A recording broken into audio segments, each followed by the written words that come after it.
Hey guys, welcome back to another episode of Quest Log. A while back, I watched a video. It was kind of a documentary on EverQuest, and it was saying that the very first zone that they made when they were putting it together was Qeynos. I call it Qeynos. Some people call it Qeynos.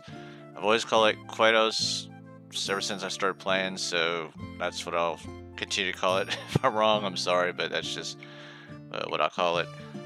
But it's really amazing. If you look at the city, you can actually see that so much love and attention was put into it. You could tell that they were really trying to sell the product when they made this city. When I played EverQuest, I always started in the Freeport area, so I never got a chance to see or to actually explore Quenos. So I had a chance to look around in the city, and I found some pretty cool quests I'd like to share with you guys. As I was exploring, I went to this blue house and I came across this couple sitting here. The man, Dranum and Ania. I thought it was a married couple, but apparently Dranum is the father and that is his daughter. If you hail him, he says, "Hello there, my name is Dranum and this is my daughter, and I moved out from Freeport a year ago. That dump of a city is just horrible, and I feel that Quedos is a much safer place for us to set up our shop." Okay, let's look at Freeport here for a second. It doesn't really strike me too much as a city. I know the North Freeport has more of a city feel to it. This is more like a barracks or like an outpost. It is very dirty and dingy and not really a city. So I can definitely tell why he could think that this place is certainly very filthy. And yeah, that's a big pile of crap just sitting there in the middle of the walkway. Very filthy. I don't see any animals around. Let's see if we can see what might have left this. I wonder.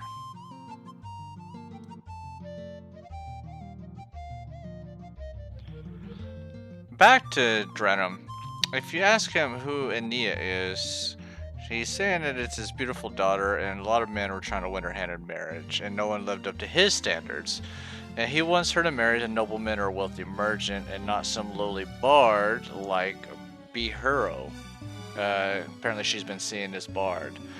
And if he ever catches one of his cronies around his daughter again, he'll bash their good-for-nothing heads. She says, "Hi, I'm Ania. It's such a bore sitting around here all day and night. My father's so overprotective, and he never lets me have any fun. And he's mean to my boyfriend." She's talking about Behuro. "I haven't been able to see him lately. He works at nights out the docks, and my father's here all day, so we can't seem to get together. I wish I could speak to him." To find Behuro, you're going to go to South Qeynos. Now, the thing with Qeynos is there are day and night NPCs, so he will actually only appear at night. When I found him, it was like 8 o'clock at night, and I found him right outside the Mermaid's Lure, kind of between where the docks would be and the courtyard. When you talk to him, he says, "Hey, greetings. How are you this evening? I am faring much better. I'm stuck on the night watch, and I never get to see my lovely Ania. She's so sweet, and I wrote her this beautiful ballad, and I fear she will never hear it." And if you ask him about the ballad, he says, "I wrote this little song for her, but I can't sing it, and I'm stuck here on watch duty. You have a nice voice," which is pretty funny. "Maybe you can go sing it to her for me. Just make sure you don't sing it to her when her father's around, because like I said, he already tried to kill me for seeing her." Which is hilarious, because when you go to try to sing it to her, then he's always right there. When you head back to Ania, you right click on the ballad, and it's kind of long, so just be careful when you're typing it out, you want to mistype. But it says, "Oh, glistening crimson rose, you would be such a catch. Oh, beautiful thornless rose, your essence has no match. Oh, glistening crimson rose, your love I must snatch." Of course, you're saying that right next to her father, but we'll overlook that. After saying that to her, she's like, "Oh, Behuro is so sweet. I long for him so. If you'd be so kind and do me a favor, before my father returns, take this love letter to Behuro. I have no money to offer you, but as you're a friend of his, you're also a friend of mine, and I will not forget your good deeds." And so she'll give you a letter to give to Behuro. It's identifies as Ania's love letter. Once you get the letter, just return it back to Behuro. Now, he does wander, so if you don't see him in the spot where you first saw him, just look around South Qeynos, and you should be able to find him. Once you see him and give him the letter, he'll say, "You've made 2 foolish lovebirds very happy. Please take this. It's not much, but it'll keep you warm on those chilly Corona nights." You get the Shawl of the Wind Spirit. It's a barred shoulder item. It's only 1 AC, but it also has 2 save to cold. Not too bad for having just to help out a couple lovebirds. For the next quest, we travel back to South Qeynos and look for the critter-loving Minkus Tabalin. He is on the South Docks, and he does wander as well. He has 4 quests, but the 2 I want to focus on is the Rat Pelt quest and the Rat Foot Necklace quest.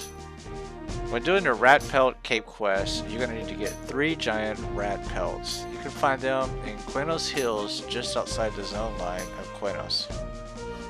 Give him the 3 pelts and 4 gold and he'll give you the Rat Pelt Cape. It's a pretty cool little starter cape. It's got 2 to cold and 1 AC. And you really didn't have to do anything for it. The other quest is going to be the Snake Fang Necklace. You can get these snake fangs from the snakes just in the starting newbie area. All you need to do is bring them 3 snake fangs and 2 gold, and you'll get your snake fang necklace. It's really not a bad starting necklace. You get +2 save to poison, so it'll help you out with those snakes and spiders early on.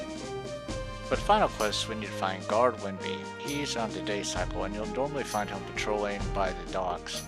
If you hail him, he says, "What brings you to Qeynos? It must be the mighty fine muffins. I just love those muffins." If you give him muffins, he has a 1 in 10 chance to give you a brass ring, as well as experience, faction, and some coin. The brass ring is really good for starter enchanters because it gives you +1 in charisma, and all you have to do is give this card some muffins. One negative about this quest is you will take a hit to Qeynos corrupt guards. I guess they just don't like seeing this guy happy eating his muffins. Maybe they're just jealous because they didn't get any muffins. Well guys, I hope you enjoyed this episode of Quest Log. Anytime you're around an NPC you don't know, just hail him. Who knows, you might have a really cool quest to give. And until next time, take care.